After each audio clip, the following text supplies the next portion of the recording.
जिस आदमी की दुकान कच्ची है, रेडी वाला, फड़ी वाला, कच्चे मकान वाला, उसको कोई टैक्स नहीं है। जम्मू की जनता तो चाहेगी कि आप पूरी साबित हो प्रॉपर्टी टैक्स तो।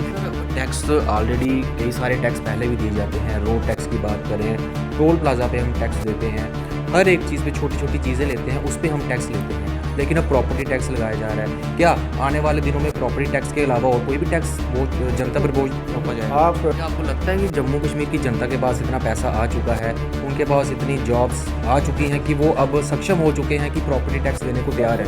क्या सर सेंटर की तरफ से दबाव डाला जा रहा है जम्मू कश्मीर की सरकार पर कि आप टैक्स लेना है तो लेना ही है प्रॉपर्टी टैक्स? क्या है कि जो भी कारपोरेशन प्रॉपर्टी टैक्स नहीं लेती, अपने रिसोर्सेज जनरेट नहीं करती, उसको सरकार मदद नहीं करती। अगर हमें टैक्स लगाना ही था, सरकार को हमें लगाना था, तो हम लोगों को पब्लिक डोमेन में ले आते।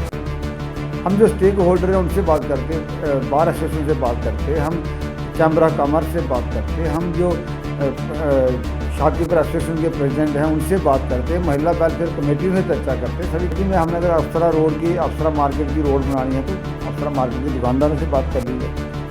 अगर हम जीवित चौक में काम कर रहे हैं तो स्टेक होल्डर्स हैं जिस एरिया को हम विकास दे रहे हैं, जिसको सौंदर्यीकरण कर रहे हैं, उनके साथ चर्चा करते हैं। लगाए गए हैं, छोटे छोटे पेड़ पौधे वहाँ पर लगाए गए। पहले वहाँ पर ग्रिल्स हुआ करती थी, लेकिन अब ग्रिल्स को हटाया गया है, वहाँ पर दीवार चढ़ाई जा रही है, सौंदर्यीकरण किया जा रहा है, लेकिन सड़कों की हालत काफ़ी ख़राब है।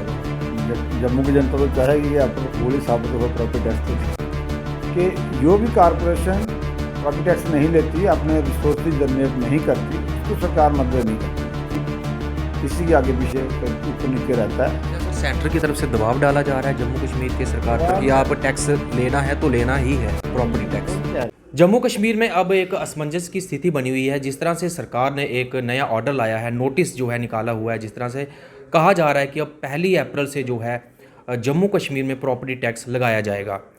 काफ़ी लोग असमंजस की स्थिति में हैं और कितना टैक्स देना पड़ेगा, सरकार की तरफ से नोटिस भी निकाले गए हैं और सोशल मीडिया पे नोटिस भी लगा चुके हैं और लोग इस नोटिस को पढ़ भी रहे हैं कि कितने स्क्वायर फुट की हमारी ज़मीन होगी और कितना टैक्स वहाँ पर लगाया जाएगा।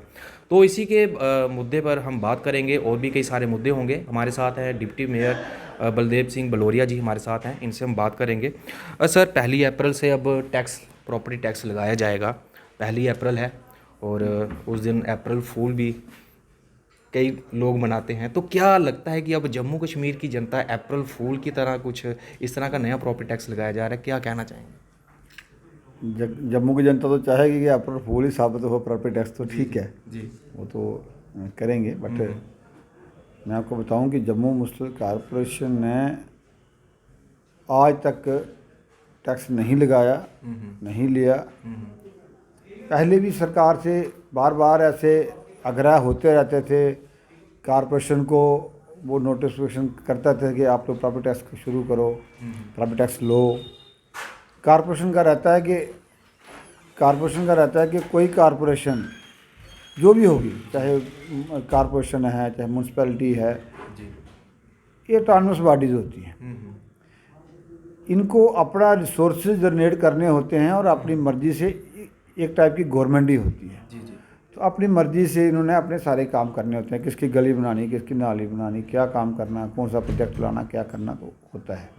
और फिर जो कॉरपोरेशन जो भी है, जो अपने पाँव पे खड़े होने का प्रयास करती है, उसके लिए सरकार की भी बहुत सारी स्कीम्स होती हैं, प्रोजेक्ट आते हैं, पैसा देती है सरकार, और उसी कॉरपोरेशन को मिलता है जो कॉरपोरेशन अपने लिए खुद अपने पैरों पे खड़े होने की कोशिश करती है। हमें भी बार बार सरकार से आते रहे, प्रॉपर्टी टैक्स लगाओ, आपको ये प्रोजेक्ट नहीं आएंगे, वो नहीं आएंगे, और हम भी यही बहाना लगाते रहे, जम्मू कश्मीर में हालात ठीक नहीं है, फिर कोविड है, नहीं लगा सकते। उसके बाद फिर आया कि नहीं, इस साल नहीं अगले साल लगाएंगे, और हम आप लेते रहे, छोटा मोटा जो भी आता था वो लेते रहे। लेकिन इस बार सरकार ने कहा कि अगर आप प्रॉपर्टी टैक्स नहीं लगाते हो तो आपको जो फंड्स आते हैं सरकार के, ऐसे पूरे देश का कानून है कि जो भी कॉरपोरेशन प्रॉपर्टी टैक्स नहीं लेती, अपने रिसोर्सेज जनरेट नहीं करती, उसको सरकार मदद नहीं करती है, तो आपको भी वो मदद नहीं मिलेगी। अब उस तरह देखें तो हमारा 27 करोड़ रुपए के करीब इसी के आगे पीछे ऊपर नीचे रहता है। क्या सर सेंटर की तरफ से दबाव डाला जा रहा है जम्मू कश्मीर के सरकार पर कि आप टैक्स लेना है तो लेना ही है, प्रॉपर्टी टैक्स? वो नहीं कह रहे, वो तो कह रहे हैं नहीं लो, टैक्स नहीं लगाओ। केंद्र कहता है नहीं लगाओ, लेकिन हमसे मांगो भी नहीं। अच्छा। खुद चलाओ अपना घर। अपना घर तो अगर अपना चलाना है, अगर कहते हो कि नहीं जी हम प्रॉपर्टी टैक्स नहीं लेंगे, हम नहीं ले सकते, हम नहीं दे सकते, तो वो भी कहते हैं कि ठीक है, अगर आप नहीं ले सकते तो हम भी आपको वो मदद नहीं करेंगे, आप अपना घर खुद चलाओ। अगर हम अपना घर खुद चलाने की बात करते हैं तो हमारी जम्मू म्यूनसिपल कॉरपोरेशन की जो हेल्थ कार्ड है वो ऐसा नहीं है कि हम जम्मू म्यूनसिपल कॉरपोरेशन, हमारे कॉरपोरेटर्स हैं, कोई कहता है मेरी नाली बनाओ, गली बनाओ, मेरा पार्क ठीक कर दो, मेरा शमशान घाट ठीक कर दो, मेरी सड़कों की गलियों की हालत ख़राब है, तो वो अगर वो मुश्किल है। अल्टीमेटली सरकार ने एक ऐसा फॉर्मेट तैयार किया कि भाई ज़्यादा नहीं लगाओ लोगों को, ऐसा ये फॉर्मेट है, उसमें 1000 स्क्वायर फुट तक जिसका भी मकान है उसको कोई टैक्स नहीं है। जिस आदमी की दुकान कच्ची है, रेडी वाला, फड़ी वाला, कच्चे मकान वाला, उसको कोई टैक्स नहीं है। और बड़ा मैं आपके माध्यम से लोगों से कह दूं कि बड़े लोगों में कन्फ्यूजन है, पता नहीं पूरे जम्मू कश्मीर में टैक्स लग रहा है। ये जो टैक्स है वो सिर्फ और सिर्फ जम्मू जो सिटी के अंदर है, शहर के अंदर है, चाहे वो म्यूनसिपैलिटी है, चाहे वो म्यूनसिपल कॉरपोरेशन है, उसी को लग रहा है। अब बात आती है कि हर आदमी सोचता है मुझे कितना लगा। पैनिक जो है वो गरीब आदमी पैनिक होता है कि यार मुझे तो अभी मेरी रोजी रोटी नहीं चल रही, मेरा घर नहीं चल रहा, बच्चों की फ़ीस नहीं दे पा रहा, तो मैं ये टैक्स कहाँ से दूँगा। तो इसके लिए 1000 स्क्वायर फुट तक जिस आदमी का मकान है उसको कोई टैक्स नहीं है। जिसकी कच्ची दुकान है, खोखा है, उनको कोई टैक्स नहीं है। जिसकी दुकान 10 बाई 10 फुट की है, पक्की दुकान है, उसको 50 रुपये महीना देना है। जिसकी दुकान 200 स्क्वायर फुट है, एक मरले में दुकान है, उसको खाली 100 रुपये महीना देना है। और 200 रुपये महीना वो जम्मू म्यूनसिपल कॉरपोरेशन को पहले ही दे रहा है। इसी तरह मकान जो आते हैं आपके के जिसका 1500 से 2000 2500 स्क्वायर फुट तक मकान है, तो उसको 700 रुपये के लेके और 1500 रुपये तक साल का है। लेकिन सर टैक्स ऑलरेडी कई सारे टैक्स पहले भी दिए जाते हैं। रोड टैक्स की बात करें, टोल प्लाजा पे हम टैक्स देते हैं, हर एक चीज़ पे छोटी छोटी चीज़ें लेते हैं, उस पर हम टैक्स लेते हैं। लेकिन अब प्रॉपर्टी टैक्स लगाया जा रहा है। क्या आने वाले दिनों में प्रॉपर्टी टैक्स के अलावा और कोई भी टैक्स बोझ जनता पर बोझ थोपा जाएगा? आप भारत के नागरिक हैं, जम्मू कश्मीर के लोग ही भारत के नागरिक हैं। पूरे भारत में, पूरे देश में प्रॉपर्टी टैक्स लेते हैं। हालांकि अंडमान निकोबार, लक्षद्वीप, उस एरिया में भी लोग प्रॉपर्टी टैक्स देते हैं। एक सरकार का सिस्टम है, इंफ्रास्ट्रक्चर है, ऐसे सरकार चलती है। सरकार क्या होती है या कॉरपोरेशन क्या होती है, वो लोगों के लिए पैसा ले रही है। सर क्या आपको लगता है कि जम्मू कश्मीर की जनता के पास इतना पैसा आ चुका है, उनके पास इतनी जॉब्स आ चुकी हैं कि वो अब सक्षम हो चुके हैं कि प्रॉपर्टी टैक्स देने को तैयार है? सबसे पहले तो मैं जम्मू के लोगों को बताऊं कि जो प्रॉपर्टी टैक्स लगा रहे हैं, जो 1000 स्क्वायर फुट वाले हैं से नीचे हैं, 40% लोग जो हैं वो इसमें आते ही नहीं हैं। 40% वो निकल गए। 40% ऐसे लोग हैं जिनको 1000 रुपये से नीचे साल का देना है। समझोगे 80-90 रुपये महीना उनको देना है, वो 40% लोग हैं। 80% लोग हो गए। 20% लोग ऐसे हैं जिन लोगों को 200 रुपये से ऊपर महीने का देना पड़ेगा। तो जब हम लोगों से चर्चा करते हैं तो वो कहते हैं बस इतना ही देना है। तो अगर देश के निर्माण के लिए, अपने जम्मू के विकास के लिए हमें महीने का 100 रुपये देना पड़ता है, तो हम उसमें कोई बुरी बात नहीं है। लेकिन कमी हमारी ये रही कि अगर हमें टैक्स लगाना ही था, सरकार को हमें लगाना था, तो हम लोगों की पब्लिक डोमेन में ले आते। हम जो स्टेक होल्डर हैं उनसे बात करते, बार एसोसिएशन से बात करते, हम चैम्बर ऑफ कॉमर्स से बात करते, हम जो शॉपकीपर एसोसिएशन के प्रेसिडेंट हैं उनसे बात करते, महिला वेलफेयर कमेटियों से चर्चा करते, सभी कारपोरेटर बात करते, वही टैक्स ज़रूरी क्यों है, टैक्स का पैसा लगना कहाँ है। अब लोगों में एक टेरर हो गया कि टैक्स देना है, सरकार पैसे ले जाएगी। मेयर साहब का भी कहना है कि हाउस में जो डिसाइड होगा उसके बाद हम डिसाइड करेंगे कि टैक्स लगाया जाएगा या नहीं लगाया जाएगा। मैं वही बात कर रहा हूँ। अगर ऐसा होता, हम चर्चा करते और लोगों का माइंड सेट तैयार करते, तो मुझे लगता है इतना ह्यू एंड क्राई नहीं होता। और अभी भी ऐसा नहीं है कि टैक्स ये लग ही गया। अभी भी इस हाउस में हमारी चर्चा होगी इसको देखेंगे कि अगर लगता है कि कोई ऐसा कंसेंसस बनती है हमारे हाउस की कि नहीं ये ज़्यादा है, इसका फॉर्मेट चेंज करना, स्ट्रक्चर इसका ये नहीं वो रहेगा, तो वो भी हम सरकार को बोलेंगे कि इसको ऐसा नहीं ऐसा करें। मुझे लगता है सरकार हमारी बात सुनेगी। जी, लेकिन सर स्मार्ट सिटी बनाने की योजना बनाई जा रही है, जम्मू को स्मार्ट सिटी बनाया जा रहा है, लेकिन कई जगह पर हम देखते हैं कि सड़कों की हालत काफ़ी ख़राब है, दयनीय है वहाँ पर। अब इस तरह से स्ट्रीट लाइट्स की बात करें तो स्ट्रीट लाइट्स जो दिन को जलती हैं, रात को जगनी चाहिए, रात को नहीं जलती। अगर हम स्ट्रीट लाइट्स की शिकायत भी करते हैं तो कोई नहीं उस वक्त पहुँचता कि आप स्ट्रीट लाइट जहाँ पर ठीक कर दीजिए। तो स्मार्ट सिटी की हालत इस तरह से बनी हुई है, कब तक स्मार्ट सिटी बन जाएगी? स्मार्ट सिटी की जहाँ तक अपने लाइट की बात की तो मैं आपको बताऊं कि पूरे जम्मू शहर में हम इसको एक हमारा अलग ही इसका ग्रिड बन रहा है, केबल हमारी जा रही है। स्मार्ट सिटी में लोगों की लाइटें जो है बड़ी महत्वपूर्ण बात कही। मैं जम्मू शहर के लोगों को भी कहना चाहता हूँ कि हम आपको लाइट दे रहे हैं तो आपको स्विच बंद करना अपनी गली में बाहर तो आपको करना चाहिए, इतना सहयोग करना चाहिए, लेकिन बहुत सारे लोग करते भी हैं और कुछ नहीं भी करते हैं। लेकिन अभी हमारा ऐसा सिस्टम बना रहे हैं, हम जल्दी से शुरू हो रहा है कि पीछे से ही लाइट बंद होगी।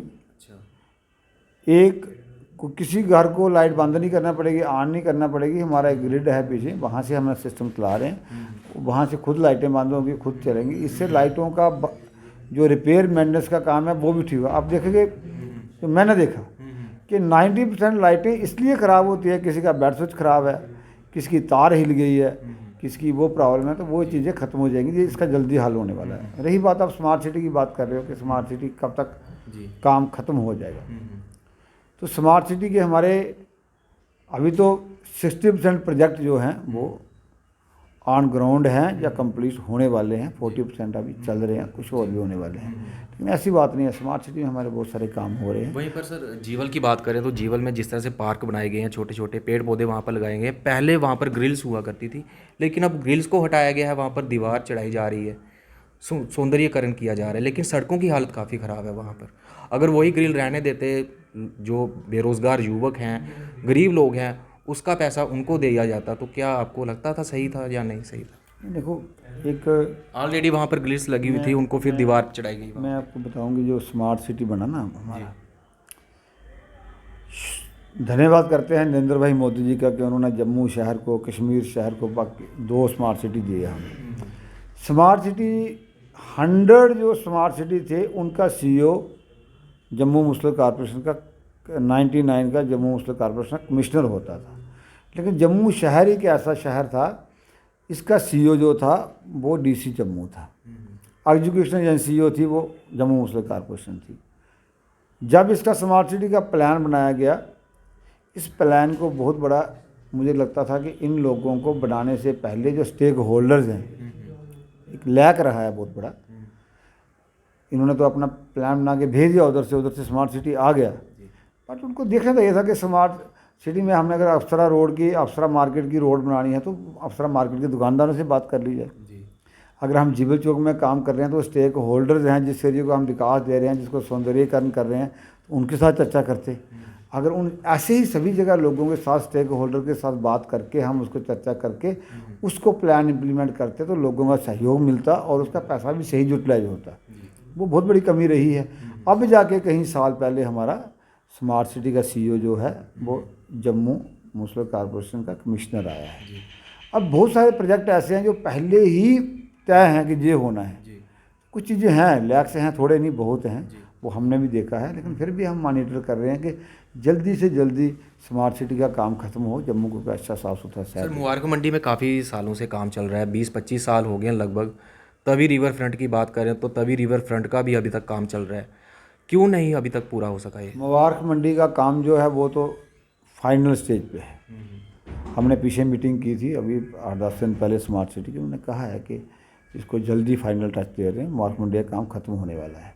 और मुबारक मंडी में भी काम में ऐसा है कि वो मुझे बता रहे थे दिक्कत आ रही है कि सामने देखने में ये एक फ्लोर लगता है, जब वहाँ जाते हैं तो हम एस्टिमेट बनाते हैं 1 फ्लोर है, उसकी सफाई करते हैं तो नीचे 2 फ्लोर और निकलते हैं।